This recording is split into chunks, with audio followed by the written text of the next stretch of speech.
Yeah, welcome to the authentication walkthrough. Just a quick one. Right here, I'm going to talk about the authentication methods and how to access your client key and your secret key on your dashboard. And how to generate your access token using the base 64 and explaining some code samples. And I'm also going to discuss the difference between the test URLs and the live URLs. So now let's go straight to the point.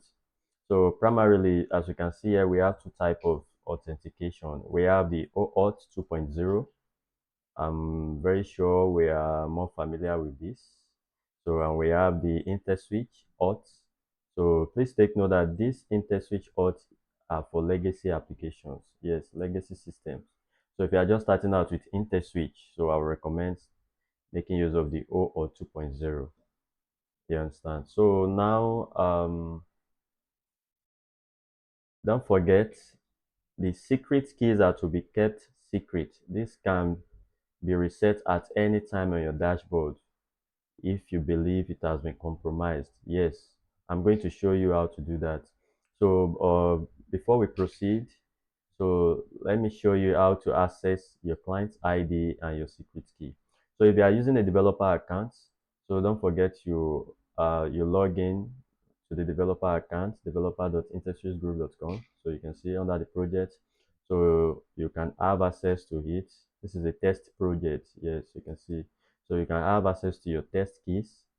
You can see these are the test keys. So you will also need the live keys. You click on this tab, so you can always find that there. So as you can see, these are the live keys. So if you are making use of the business profile, you can navigate to your business.quickteller.com, go to the developer tools. So you can see your client's ID here. You can see the secret key.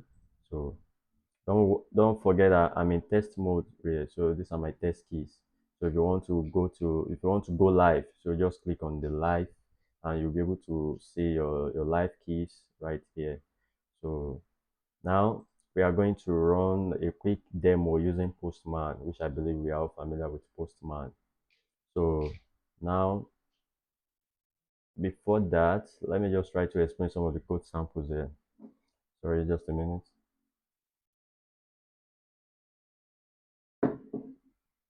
So as you can see, here are the code snippets in different programming language to convert your client's ID and secret key to base 64, just like I said. So we have different samples here. We have this is for Java, this is for JavaScript, Python, and C Sharp. So for the Java, you can see you have to import the base 64 class. So you can make use of it to generate your token. Yes, your base 64 token. So you can see with JavaScript, you make use of the BTOA function. So you can see, then you'll be able to generate your token. Yeah. So you can see the same thing applies to Python. So you have to import your base 64 modules. Yes, in Python we call it modules. So you can see you import the base 64 modules, then you'll be able to make use of that to generate your access token. So the same thing applies to C Sharp. You can see using system, then you'll be able to generate your access token. So don't forget your generated token, I mean your encoded string generator should look like this. You can see. So now let's run a quick demo using Postman. Let's head over to Postman. Sorry, let's clear this off. Um, so now let's head over to our account to copy the client ID. So don't forget, this is the test URL. So don't forget, there is difference between the test URL and the live URL. So now we are testing out with the test keys. So we are going to make use of the test URL. So now this is the test URL. So you select the auth type, basic auth. Then the username will be your client ID. Don't forget. Then you copy your secret key. That will be your password there. Then let's send to generate our token.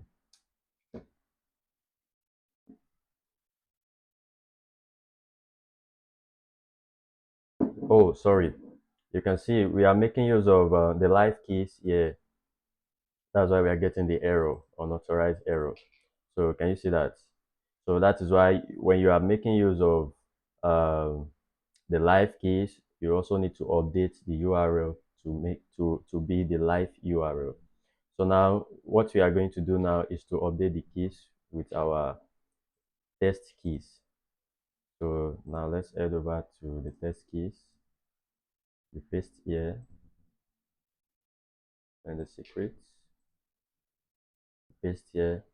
Now let's try it out.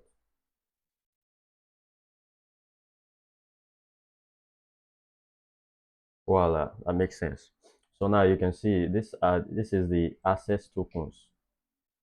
You can see this is the access token here, and you can see the token type, the scope, expires in. You can see this is the user and all other informations. So don't forget, that is very, very important. You need to take note of the URL and the keys you are making use to generate your access token. So okay, right now let me just try to navigate to the legacy system. Yeah.